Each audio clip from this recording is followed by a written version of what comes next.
There are moments when you sit quietly at the end of a long day and realize that someone has been on your mind more than you expected. Not in a dramatic way, not in a way that demands answers, just a gentle awareness that your heart has noticed another soul. Many people feel this and immediately rush to label it, explain it, or chase it. But tonight, I want to slow that moment down with you. Because attraction, especially the quiet kind, often carries more meaning than noise ever could. I have learned through prayer and through mistakes that being drawn to someone does not automatically mean you are meant to move toward them. Sometimes it means you are meant to learn something about yourself. Sometimes it reveals a hunger in the heart that God is gently exposing, not to shame you, but to heal you.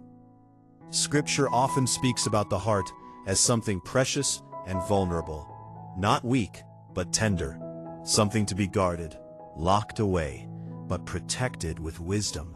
There are connections that feel sincere, mutual, even holy in their own way, and yet they come with boundaries that should not be crossed, not because love is wrong, but because timing, circumstance, or purpose has not aligned. I have sat with people who felt deeply seen by someone who could never fully step into their life, and I have felt that myself. There is a particular ache in knowing someone values you, listens to you, is drawn to your spirit, and yet something quietly says, "This is as far as this goes." That ache does not mean you are failing. It means you are human. The Bible reminds us, often without using poetic language, that wisdom is proven by restraint, that strength is not always movement, but sometimes stillness. We live in a world that tells us to pursue every feeling as if it were a command.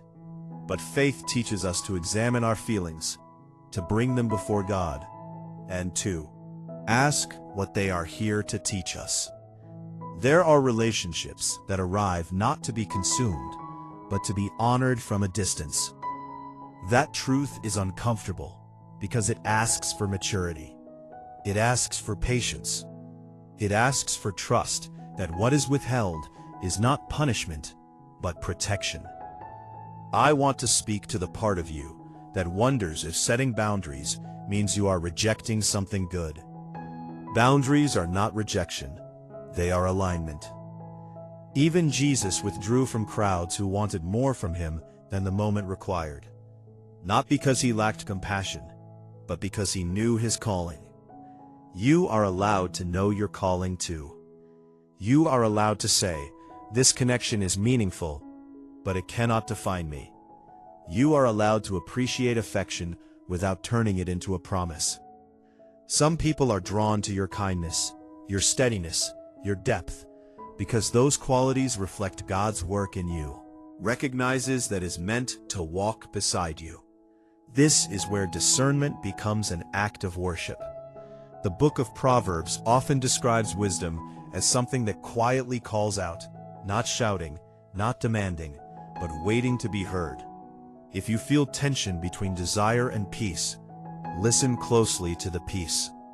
Peace does not rush you. Peace does not pressure you.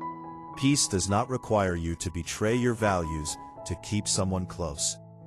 There are times when love must take the form of restraint. Not coldness, not avoidance, but clarity.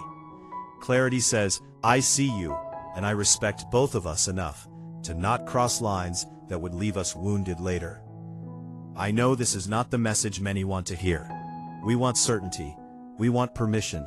We want assurance that every strong feeling leads somewhere safe. But faith has never promised ease. It promises guidance if we are willing to listen. About love, he did not describe it as impulsive or demanding. He described it as patient, self-controlled, and rooted in truth. That kind of love does not rush into what the soul is not ready to sustain. If someone is deeply drawn to you, that does not place a burden on you to become what they want. You are not responsible for completing someone else's longing. You are responsible for stewarding your own heart with honesty. This is where many people quietly break themselves, trying to be available in ways that cost them peace. I want you to hear this clearly. You do not owe intimacy just because someone feels close to you. You do not owe access just because someone admires you. And you do not lose your worth by choosing wisdom over emotion. Jesus often asked questions before he healed, not because he lacked power, but because relationship requires awareness. Ask yourself what this connection invites you to become. Does it draw you closer to patience, integrity, and trust in God? Or does it pull you toward anxiety, secrecy, and confusion? The answer matters. Sometimes the most loving thing you can do is not step forward, but stand still. Standing still is not stagnation. It is obedience. The Psalms often speak of waiting as an active posture, not a passive one. Waiting trains the heart to trust without control. If this connection has limits, let those limits teach you something about reverence. Not everything meaningful must be possessed. Some things are meant to be held with open hands. I have watched people confuse longing with destiny, only to lose themselves in the process. God does not ask you to lose yourself to prove love. He asks you to love with your whole self intact. This is why boundaries matter. Boundaries say, I value what is real enough to protect it from becoming distorted, are grieving the idea of what could have been. Allow yourself that grief without shame. Grief does not mean you are weak. It means you cared. But do not build your future around what cannot grow. Jesus once said that a good tree cannot bear bad fruit, and a bad tree cannot bear good fruit. He was not speaking only about morality, but about alignment. If a relationship cannot grow in honesty, peace, and wholeness, it will eventually exhaust you. God's timing is not meant to frustrate you. It is meant to prepare you. Preparation often feels like delay because it stretches us. But stretching is how capacity is formed. You are becoming someone who can love deeply without losing discernment. That is not a small thing. If you need to step back, do so with kindness, not guilt. If you need to redefine closeness, do so with clarity, not fear. And if you need to let something remain unspoken, trust that God hears. What you cannot say. Scripture tells us that God searches the heart, not to expose it, but to understand it fully. You are understood. There is no rush in heaven. What is meant for you will not require you to betray your peace to obtain it. As you sit with this tonight, breathe slowly. Thank God for the capacity to feel, to connect, to care. And also thank Him for the wisdom that says, not everything I feel is something I must act on. If this message meets you in a quiet place, and you find yourself returning here often, you are welcome to subscribe to the Angelic Lights channel, not because you need more voices, but because sometimes steady reminders help us stay grounded. If you feel led, you may leave a word of encouragement for someone else who is listening, or share this with someone who needs calm rather than answers. No pressure, just presence. As we close, I want to leave you with this reassurance. You are not missing out by choosing wisdom. You are not behind because you are waiting. And you are not alone in learning how to love with boundaries. God is patient with you. Be patient with yourself.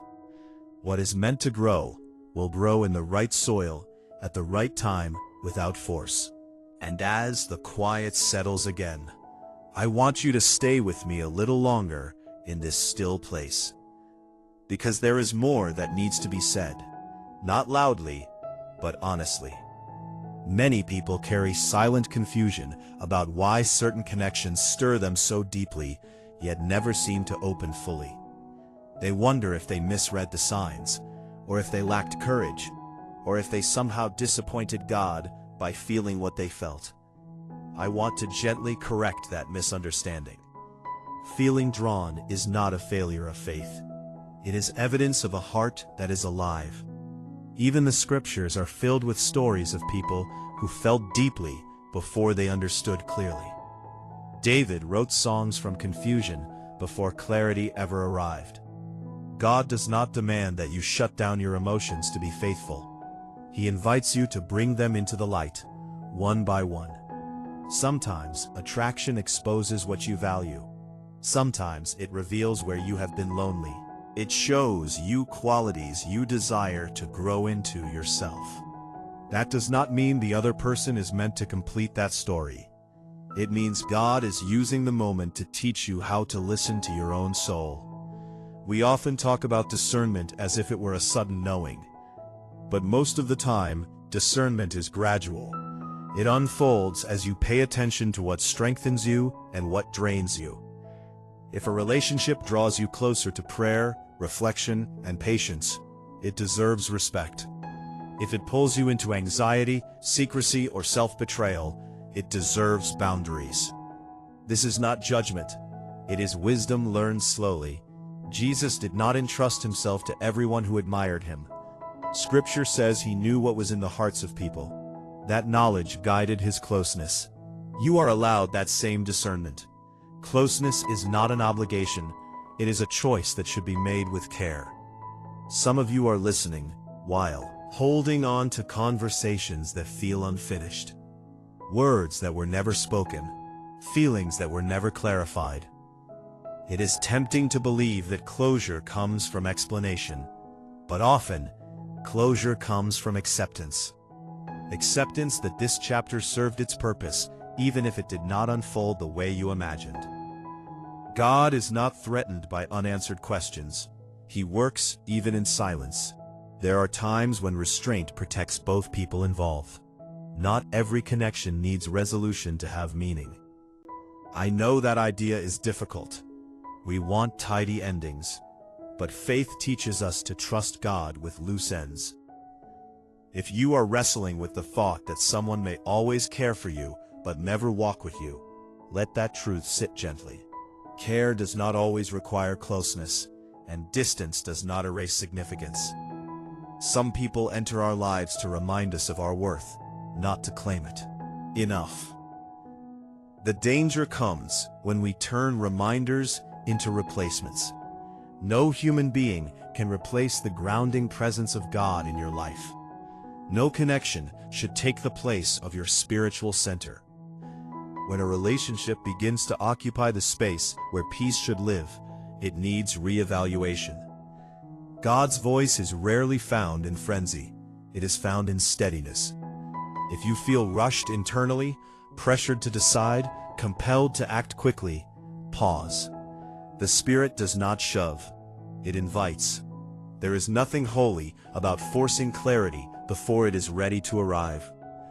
Waiting is not inactivity. It is trust practiced daily.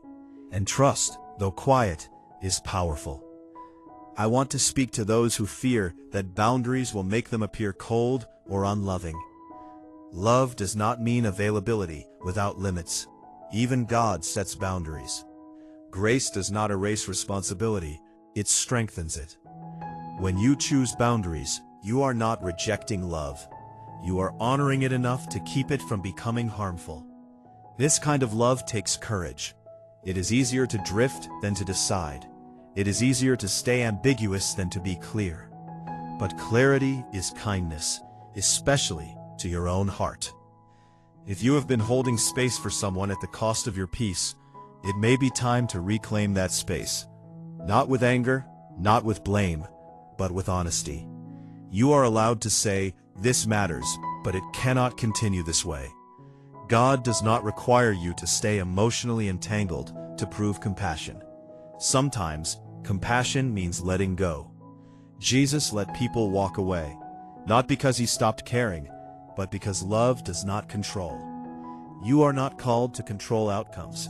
You are called to remain faithful to truth. Truth spoken gently still holds weight. As you listen to this, you may feel both relief and sadness. Normal. Growth often carries mixed emotions. Let yourself feel them without rushing to resolve them. The Psalms teach us that God welcomes honest emotion, not polished faith. Bring him the confusion. Bring him the longing. Bring him the disappointment. He already knows, and He is patient. There is something sacred about choosing integrity when no one else sees the struggle.